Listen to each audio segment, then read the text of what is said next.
நீங்கள் வந்து கஷ்டப்பட்டு படிப்பு தான் முக்கியம்னு சொல்லிட்டு படித்து டிகிரி வாங்கும் பொழுது அந்த நேரத்தில் உணர்வுங்கிறது எப்படி இருந்துச்சு உங்களுக்கு? எங்கள் வீட்டிலே நான் தான் ஃபர்ஸ்ட் கிராஜுவேட்டு அப்படின்னு எங்கள் வீட்டில் இன்னும் அந்த ஃபோட்டோ எடுத்து டிகிரி மாட்டி வச்சுருக்கோம் இன்னும் எங்கள் வீட்டில்.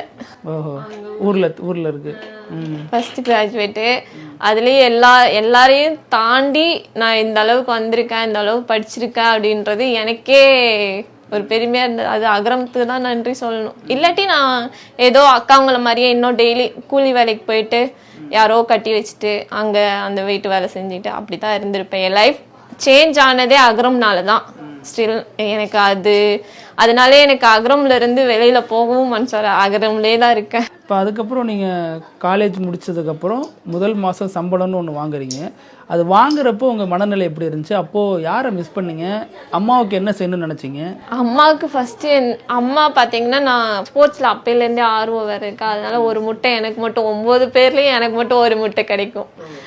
அப்போ அவங்களும் எனக்கு படிக்கணும், தாய் மாமா எப்படி இருப்பாரு, நமக்கு எந்த ஹெல்ப்பும் பண்ணல, எங்கள் அண்ணங்காரன் எதுவுமே பண்ணலை பாரு அப்படின்ற மாதிரிலாம் சொல்லுவாங்க.